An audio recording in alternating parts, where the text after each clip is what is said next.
प्यारे बच्चों नमस्कार, स्वागत है आप सभी का नॉलेज प्लान पर। और नॉलेज प्लान पर हमने स्टार्ट किया एनसीईआरटी मैथमेटिक्स की सीरीज, जिसमें हम सबसे पहले 10th +1 और +2 क्लास के मैथमेटिक्स को सोल्व कर रहे हैं। और ये सीरीज सभी विद्यार्थियों के लिए बहुत बहुत इंपॉर्टेंट है, चाहे वो सीबीएसई बोर्ड से हो या अन्य किसी बोर्ड से।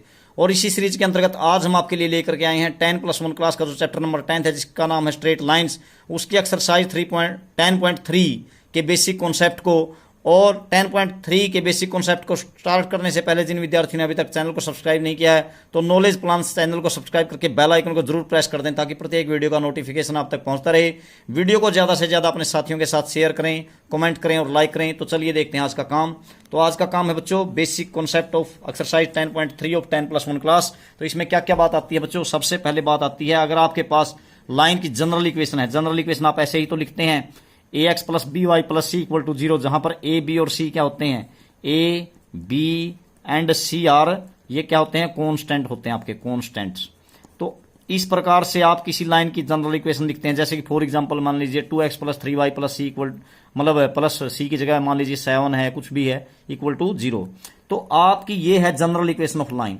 और इसको वेरियस फॉर्म में कैसे कैसे बदल सकते हैं? ये है general equation of A line, equation of A line. और वेरियस फॉर्म में बदलने के लिए क्या करते हैं? सबसे पहले फर्स्ट ऑफ ऑल हम इसको चेंज करने की कोशिश करते हैं, किसमें? स्लोप इंटरसेप्ट फॉर्म में। तो स्लोप इंटरसेप्ट फॉर्म में बदलने के लिए आप जानते ही हम क्या करते हैं, स्लोप इंटरसेप्ट फॉर्म में आप लोग क्या करिए, y की जो वैल्यू है यानी कि by, इसको तो इधर ही रख लीजिए, उधर किसको ले जाइए? ax को, तो -ax हो जाएगा। और c को भी उधर ले जाइए तो माइनस का c हो जाएगा।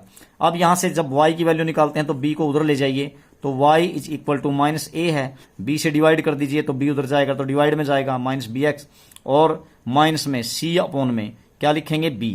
मैंने दोनों तरफ b से डिवाइड कर दिया। तो बच्चों इसको यदि आप कंपेयर करें किसके साथ? y = mx और प्लस c के साथ, तो यदि उसके साथ कंपेयर करते हैं इसको आप क्या बोलते थे? ये बोलते थे आप slope intercept form of A line, यानी कि ये स्लोप दे रखा है, ठीक है, और इंटरसेप्ट क्या है? c। तो पीछे जिसने बेसिक कंसेप्ट को अच्छे तरीके से पढ़ा है तो इस लाइन की इक्वेशन को क्या बोलते हैं हम?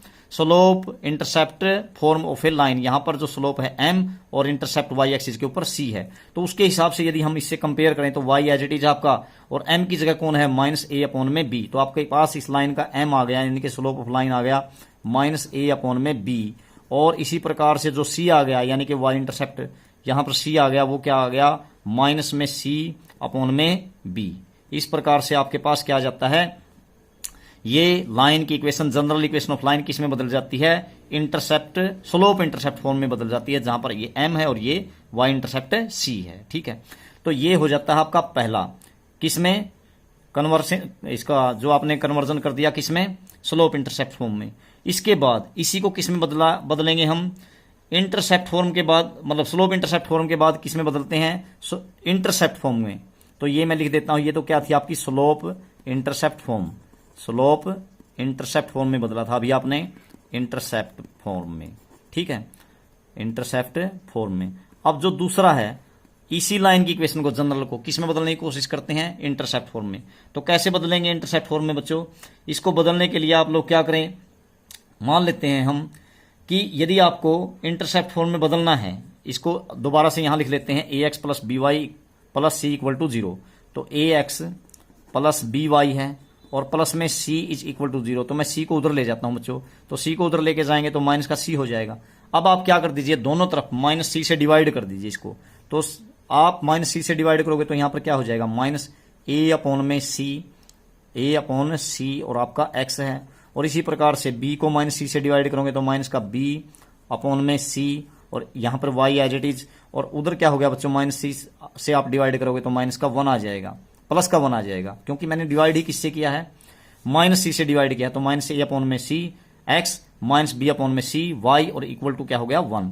तो इस प्रकार से यदि मैं क्या करूं बच्चों, इसको ऐसे लिख दूं, देखो इसको ऐसे नहीं लिख सकते क्या? यदि मैं इसको लिखना चाहूं तो ऐसे लिख सकता हूं, x/, देखिए x/, और लिख देता हूं c/a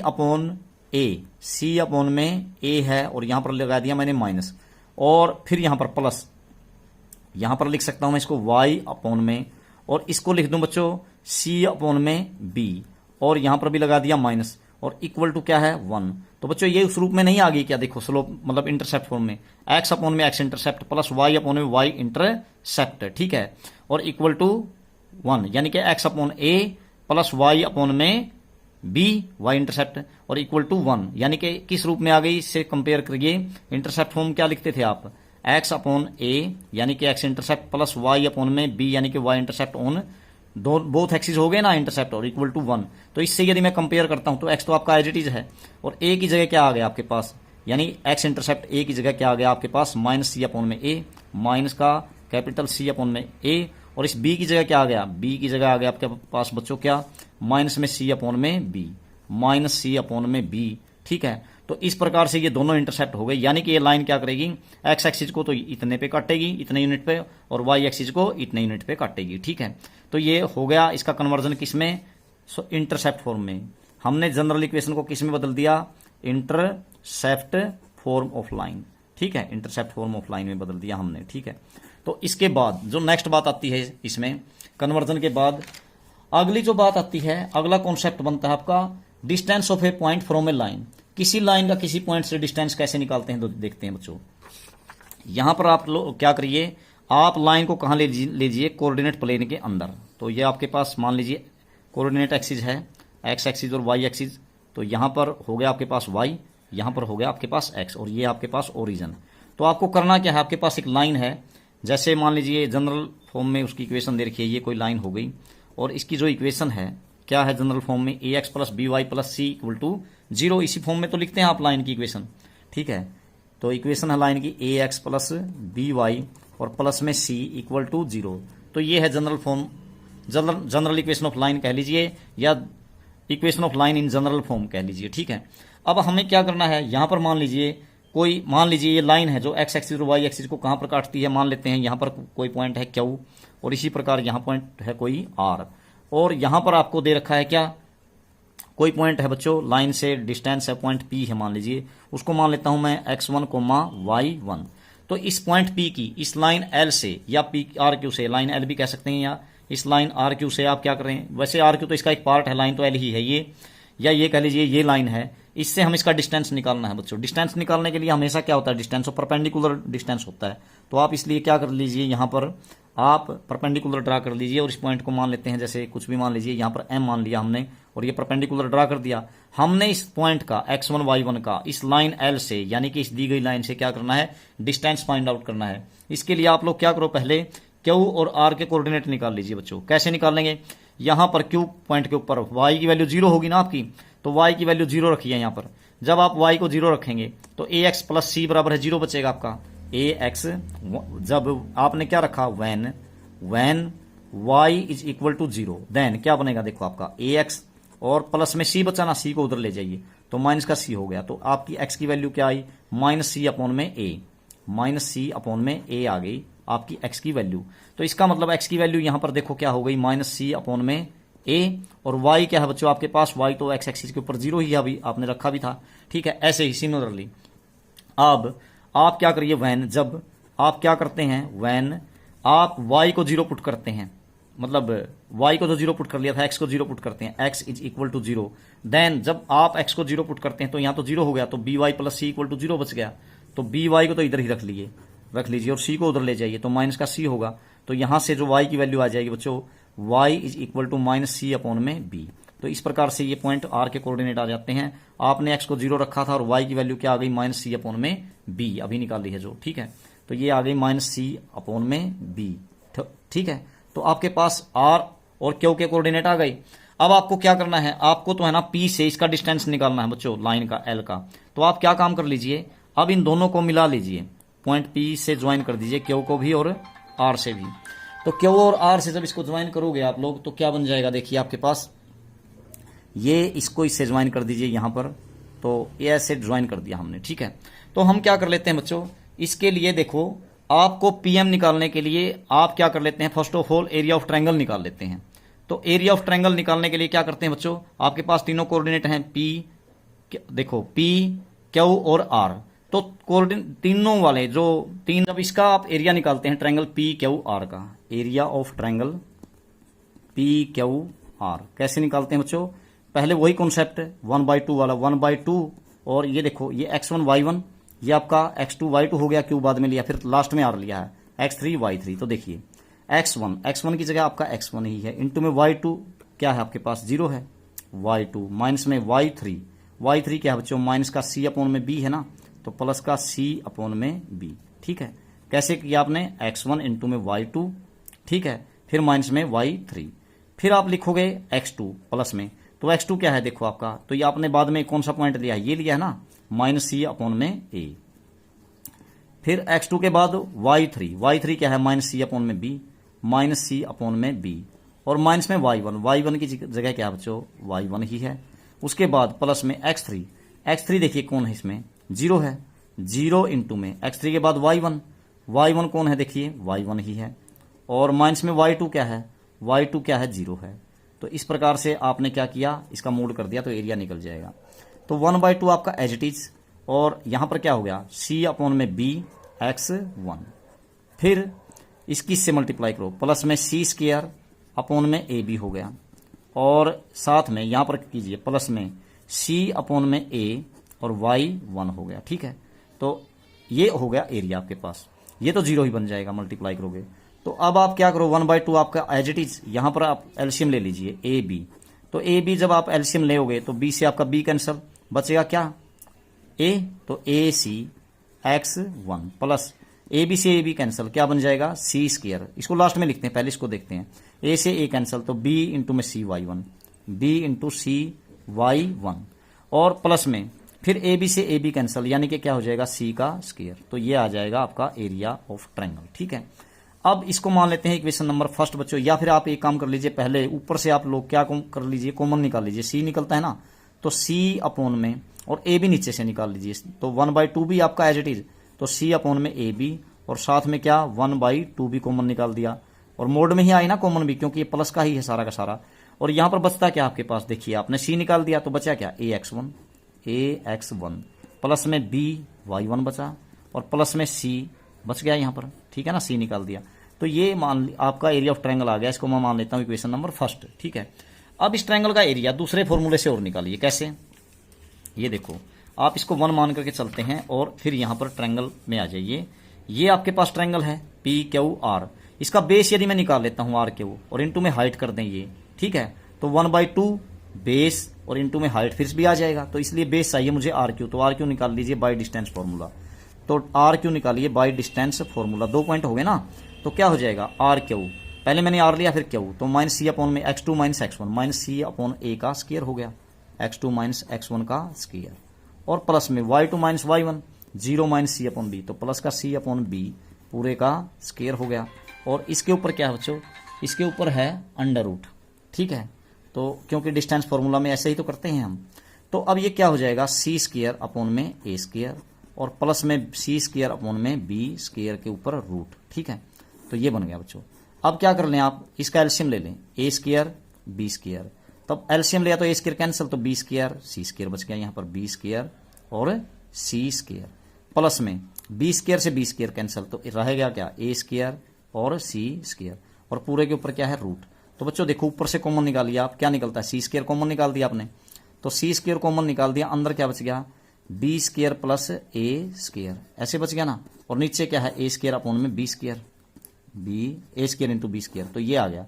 तो अब ये हो गया रूट इन दोनों का कैंसिल, तो बचा क्या आपके पास C upon A B, C upon A B, और हमने यहाँ पर जो है ना डिस्टेंस निकाला, तो डिस्टेंस तो हमेशा पॉजिटिव लिया जाएगा, तो सी अपॉन में ए बी, तो ये तो अंडर रूट से बाहर हो गया, और ये भी बाहर हो गया, रूट कैंसिल हो गया इसका इससे। ठीक है ना, नीचे वाले का भी कैंसिल हो गया, इसका भी ए बी का भी, तो अंदर क्या बचा अंडर रूट में, बचा आपका ए स्क्वायर प्लस बी स्क्वायर, पहले मैं ए स्क्वायर को लिख देता हूं ऐसे। ठीक है, ये हो गया, और ये तो आ गया आर क्यू आ गया। अब आप इस ट्रायंगल का एरिया निकालिए, कैसे निकालोगे 1/2 आर क्यू इंटू में पी एम।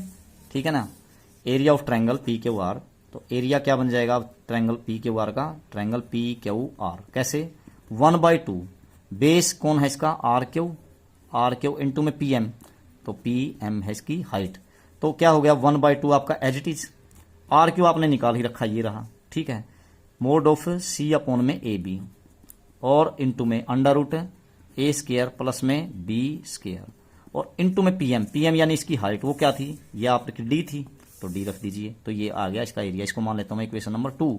तो यहां भी एरिया निकाला और मैंने पीछे भी एरिया निकाला था, ये रहा आपका वो एरिया, दोनों क्या होंगे आपके बराबर होंगे ये इक्वेशन फर्स्ट में। तो मैं दोनों को बराबर रख देता हूँ, इसको जो पहले निकाला था और जो बाद में अभी निकाला वो क्या था देखिए, ये जो आया है 1/2 सी अपॉन में ए बी है ना, यहाँ भी 1/2 सी अपॉन ए बी, यानी सी अपॉन ए बी को मैं पहले लिख देता हूँ चलिए, और इंटू में 1/2 है यहाँ भी, और साथ में क्या है यहाँ पर देखिए, साथ में है √a² प्लस b² इंटू में डी। ठीक है, ये है a² प्लस b² इंटू में डी, तो रख देते हैं यहाँ पर। तो अंडर में a² प्लस में b² और इंटू में सारे के है क्या है बच्चों डी। तो ये दोनों एरिया बराबर हो गए ना, मैंने इसको और इसको बराबर रख दिया। तो बराबर रखेंगे ना, जब ये इधर जाएगा ना या इसको उधर ले आए तो इस ये ए डिवाइड में आएंगे तो कैंसिल हो जाएगा आपके पास। तो बचेगा क्या आपके पास, ये बचा उधर तो लेफ्ट हैंड साइड में तो बचा ax1 प्लस by1 और प्लस में c का मोड। ये आया किसके बराबर, मैंने दोनों तरफ क्या कर दिया बच्चों, इससे डिवाइड कर दिया। ठीक है ना, तो कैंसिल हो गया ये तो यहाँ क्या बचा √a² प्लस b² और इंटू में डी। तो अब डी की वैल्यू निकालिए, तो ये कहाँ चला जाएगा नीचे, नीचे कैसे जाएगा ax1 प्लस by1, y1 है यहाँ पर, by1 और प्लस में c और अपॉन में क्या है बच्चों √a² plus b² a² plus b²। तो ये आ जाएगा आपके पास क्या, डिस्टेंस आ जाएगा। और डिस्टेंस हमेशा ही नेगेटिव नहीं होता, पॉजिटिव माना जाता है, और ये वैसे ही मैंने मोड में लेके चले हैं हम। तो ये आ जाता है बच्चों किसी पॉइंट का किसी लाइन से डिस्टेंस। तो कहने का मतलब है इसको फॉर्मूले को आप याद रखेंगे कैसे, देखो अगर आपको निकालना है लाइन का डिस्टेंस इससे, तो कैसे आया देखो, ए ये अभी जो सोल्व किया हमने क्या आया, a इंटू x1 प्लस में b इंटू y1 जो पॉइंट दे रखा है प्लस में c, और नीचे क्या लिखेंगे √ इसका स्क्वायर प्लस में b का स्क्वायर। जो फॉर्मूला निकला है ना देखो ये रहा आपका a यानी कि जो आपका वहां दिया था, और इंटू में जो x1 पॉइंट था प्लस b, तो जो जनरल इक्वेशन ऑफ लाइन में था। ठीक है, मतलब जनरल इक्वेशन ऑफ लाइन में थे ना a, और इंटू में x1 जो पॉइंट था प्लस b भी था उसमें जनरल में, फिर y1 प्लस में c जनरल में था, और नीचे क्या किया आपने a का स्क्वायर यानी कि जनरल इक्वेशन ऑफ लाइन में था प्लस में b का स्क्वायर का रूट, ये इस प्रकार से d निकल जाता है। तो यही था आपका distance of A line from A point. अब देखते हैं नेक्स्ट क्या है इसमें, और इसका बेसिक कंसेप्ट। अगर मान लीजिए दो लाइन है तो उन दो लाइन के बीच का डिस्टेंस आपको निकालना है, तो किस तरह से निकाल लेंगे, डिस्टेंस बिटवीन टू लाइन्स। तो डिस्टेंस बिटवीन टू लाइन कैसे निकलेगा देखिए, लेट करते हैं आपके पास दो लाइन है, लेट आपके पास दो लाइन है, y इज इक्वल टू, पहली लाइन है, मैं इंटरसेप्ट फॉर्म में इक्वेशन लिख रहा हूं mx प्लस में c, और c1 लिख दीजिए। लिखने का कारण क्या है देखिए, mx प्लस में c2, ये दो लाइन होगी ना, ये किस फॉर्म में है, इंटरसेप्ट स्लोप इंटरसेप्ट फॉर्म में लिख दी मैंने इक्वेशन, स्लोप हो गया इंटरसेप्ट हो गया y एक्सिस के ऊपर। तो देखो दोनों पैरेलल कैसे होंगी भाई, देखो पैरेलल लाइन क्या होती हैं जिसमें x और y के कोफिशिएंट बराबर होते हैं, यानी कि a1 अपॉन a2 बराबर है b1 अपॉन में b2, तो a1 अपॉन a2 बराबर है b1 यहाँ पर y, और मतलब y के आगे 1 अपॉन 1, लेकिन ये बराबर नहीं होते c1 और c2। तो लाइनें कैसी होती हैं आपकी पैरेलल, ठीक है ना, a1/a2 is equal to b1/b2 is not equal to c1/c2, ठीक है ना। तो ये दोनों बराबर नहीं होने चाहिए, यानी कि c1 is not equal to c2, then the lines are parallel. तो इन दोनों लाइन के आप 10वीं क्लास में पढ़ते थे ये, तो इन दोनों लाइन के बीच का आपको क्या निकालना है, डिस्टेंस निकालना है। तो मैं इन दोनों लाइन को बना लेता हूं, जैसे ये कोऑर्डिनेट प्लेन है आपके पास, तो इस कोऑर्डिनेट प्लेन में आपको दिया क्या है देखिए, आपको दो लाइनें दे रखी हैं, दोनों एक दूसरे के क्या हैं, पैरेलल टू ईच अदर हैं। तो पहली लाइन है ऐसे जैसे ये है, ठीक है, और y is equal to mx plus में c1 है पहली लाइन की इक्वेशन, ठीक है ये। और इसी प्रकार से दूसरी लाइन दे रखी है इसने, ये है मान लीजिए ये, ठीक है, इसके पैरेलल। तो ये हो गई आपके पास दूसरी line, y is equal to mx और प्लस में c2, ठीक है। तो आपको दोनों के बीच का एंगल निकालना है, इनके बीच की परपेंडिकुलर दूरी निकाल लेते हैं बच्चों। कैसे देखो, मान लीजिए मैं यहाँ पर जहां पर यह एक्स एक्सिस को काटती है ना, यहाँ पर एक पॉइंट ले लिया मैंने, और इस पॉइंट से क्या कर लिया, इस लाइन के ऊपर डिस्टेंस निकालना है मैंने, ठीक है, इसको ये डिस्टेंस हो गया। तो इन दोनों का डिस्टेंस निकालने के लिए मुझे क्या करना पड़ेगा, इस ए पॉइंट के कोऑर्डिनेट निकाल लेता हूं बच्चों। तो ए पॉइंट के कोऑर्डिनेट कैसे निकलेंगे, हमें ये मैंने दूसरी लाइन की इक्वेशन लिखी है ना यहाँ पर, ठीक है। तो जब दूसरी लाइन की इक्वेशन लिखी है तो आप इसको एक काम कर लीजिए, पहले इसको पहली लाइन की मान लीजिए, थोड़ा आसान रहेगा, इसको पहली की मान लीजिए और इसको दूसरी की मान लीजिए, ठीक है। तो इस पर x की वैल्यू को आप 0 रखें, मतलब x एक्सिस के ऊपर y 0 होगा ना, तो यहां पर y तो 0 हो गया, और x की वैल्यू निकाल लीजिए, इसको 0 के बराबर रखेंगे तो c1 इधर आकर के माइनस हो जाएगा और m नीचे आ जाएगा, ठीक है। तो x की वैल्यू हो गई आपके पास -c1 अपॉन में m। तो इस पॉइंट की कोऑर्डिनेट निकाल रहा हूं माइनस का C1 अपॉन में m। ठीक है, कैसे निकाल ली मैंने, इस लाइन के इस पॉइंट के ऊपर y की वैल्यू मैंने 0 रख दी, तो mx इधर आकर के माइनस हो गया। C1 की वैल्यू निकाल लेंगे तो माइनस mx हो गया, मतलब इक्वल टू C1। तो x की वैल्यू क्या निकाल, देखो यहां पर 0 रखा तो mx और प्लस में C1 इज इक्वल टू 0 हो गया, तो mx is equal to minus का C1, और यहां से x की वैल्यू निकालोगे तो माइनस C1 अपॉन में m आ गया।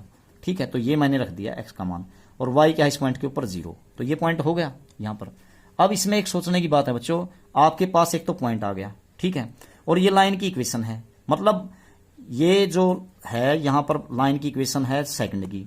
तो इसको है ना, मैं इसको इस तरह से लिख देता हूं, देखिए जो अभी हमने पीछे किया है, इस लाइन की इक्वेशन को मैं ऐसे लिख लेता हूं, इस y को उधर ले जाइए, सेकंड लाइन की इक्वेशन को mx, और फिर क्या कर ले माइनस में y और प्लस में C2 बराबर है 0। ठीक है, तो ये सेकंड लाइन की इक्वेशन हो गई। और पॉइंट क्या है बच्चों, पॉइंट आ गया आपके पास क्या, माइनस C1 अपॉन m और 0, माइनस C1 अपॉन में m और 0। ठीक है, ये पॉइंट किस लाइन पे आया है, ये पहले वाली लाइन पे आया है। अब देखो किसी पॉइंट की किसी लाइन से डिस्टेंस अभी पिछले में तो की थी आपने, पिछले कॉन्सेप्ट में आपने क्या किया था, किसी पॉइंट से किसी लाइन का डिस्टेंस निकाला था। वो कैसे निकाला था बच्चों आपने, ये पॉइंट हो गया और ये लाइन होगी दूसरी, और ये पॉइंट जो है पहली लाइन के ऊपर है, तो आप इस पहली लाइन का दूसरी लाइन से डिस्टेंस निकालेंगे तो दोनों लाइन के बीच का डिस्टेंस ही तो आ जाएगा वो। ठीक है, तो कैसे निकाला था अभी, वो सूत्र क्या था आपके पास डिस्टेंस डी का, वो निकाला था आपने ax1 mode of ax1 plus में by1 प्लस में c, और अपॉन में क्या किया था बच्चों आपने, अंडर रूट ए स्क्वायर प्लस में बी का स्क्वायर। ठीक है, ऐसे निकाला था, तो ये इसका मोड आ जाता था डिस्टेंस। तो इसका मतलब, और वो होता किस केस में था, जब लाइन की इक्वेशन तो क्या होती थी आपके पास, ax plus by plus c equal to 0, और पॉइंट क्या हो किस फॉर्म में होता था, x1 कोमा y1, अभी हमने जो किया था तो ऐसे निकाला था। तो इसकी इससे गुणा ax1 हो गया प्लस b y1 हो गया। ठीक है, b की y1 के साथ मतलब प्लस में c यूं का यूं, और नीचे इसका स्क्वायर प्लस में इसका स्क्वायर पूरे का रूट, ऐसे d निकलता है ना, तो d निकालने के लिए तो वही काम यहां कर दीजिए आप, ये पॉइंट हो गया, ये लाइन हो गई।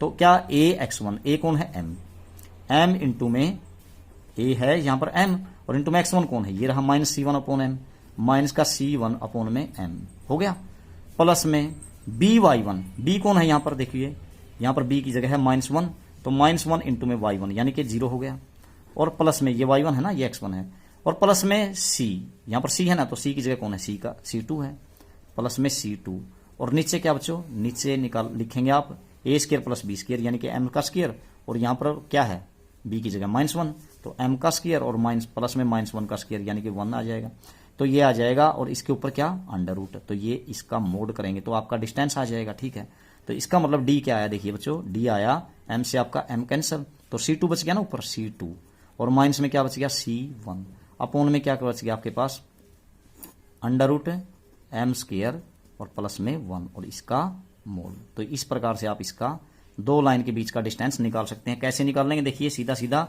ऐसे कर देंगे आप, देखो C2 माइनस में C1 का मोड, और नीचे क्या कर देंगे बच्चों, नीचे under root m square plus 1। ठीक है, ये आ जाएगा इस प्रकार से। अब देखिए अगर ये लाइन किस फॉर्म में होती, अगर ये दोनों लाइनें इस रूप में होती जनरल फॉर्म में, ये इस प्रकार की फॉर्म की बजाय ऐसे ना होकर के ऐसे होती, देखिए आपके पास क्या होता ax1, ठीक है, ax प्लस में by और प्लस में C1 इज इक्वल टू क्या होता आपके पास 0, ऐसे होता ना। मान लीजिए a1x plus b1y plus C1 ऐसे होता, और दूसरी a2x प्लस में b2y। ठीक है, मतलब इस अगर उस तरीके से देखते हैं तो यहां पर a और b के तो कोफिशिएंट बराबर ही रहेंगे ना, पैरेलल हैं ये, ऐसे लिख लीजिए। तो ax और प्लस by, और ये क्या होता है आपके पास C2 इक्वल टू 0। तो देखो by है यहां पर, तो x और y के कोफिशिएंट तो सेम है लेकिन ये डिफरेंट है, तो इसका मतलब पैरेलल लाइन होंगी, a1 by a2 equal to b1 by b2 is not equal to c1 by c2। तो तब इसके अनुसार इसका इनके बीच का डिस्टेंस क्या होता है, जैसे हमने ये निकाला था, यानी कि C2 माइनस में C1 का मोड, C2 माइनस में C1 का मोड, और नीचे बच्चों किसका m स्क्वायर प्लस 1, कैसे किया हमने, m किसका कोफिशिएंट था x का, और 1 की किसका कोफिशिएंट था, वो मतलब y का, तो इसलिए क्या हो जाएगा यहां पर देखो x और y के कोफिशिएंट क्या है a और b, तो यहां पर क्या हो जाएगा a स्क्वायर प्लस में एक्स का कोफिशिएंट का स्क्वायर प्लस में बी का स्क्वायर यानी कि वाई के कोफिशिएंट का स्क्वायर और पूरे के ऊपर अंडर रूट। तो इस प्रकार से दोनों और लाइन के बीच की मतलब जो है वो क्या आ जाती है, आपकी इक्वेशन आ जाती है C2 माइनस C1 का C2 माइनस C1 अपॉन में अंडर रूट ए स्क्वायर प्लस बी स्क्वायर। तो ये डिस्टेंस आ जाएगा दोनों लाइन के बीच का, अगर जनरल फॉर्म दे रखी है तो। और इस प्रकार से आप इस तरह से दो लाइन के बीच का डिस्टेंस निकाल सकते हैं बच्चों। और एक बात और भी है, देखिए अभी आपने क्या किया था पीछे, अभी आपने पीछे किसी पॉइंट का किसी लाइन से डिस्टेंस निकाला था, ठीक है। तो वो क्या आया था, जो डिस्टेंस अभी निकाला था पीछे, जो आपने डिस्टेंस किसी पॉइंट का निकाला था वो क्या था बच्चों, डिस्टेंस आया था डी। वो आप लोगों ने क्या किया था, ये किया था ax1, इस प्रकार से ax1 प्लस में by1 प्लस में c और अपॉन में अंडर रूट क्या किया था, ए स्क्वायर प्लस में बी स्क्वायर। ये किया था या नहीं किया था, ये मोड किया था। तो ये तो किसी पॉइंट का किसी लाइन से निकाला था बच्चों, ये देखो ये रही है वो, मतलब इस प्रकार से।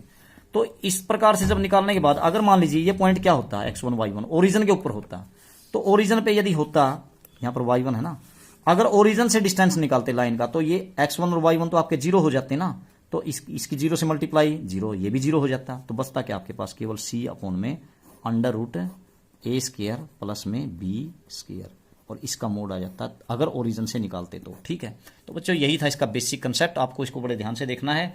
तो नेक्स्ट वीडियो में एक्सरसाइज की बात करेंगे, तब तक के लिए आप सभी का धन्यवाद।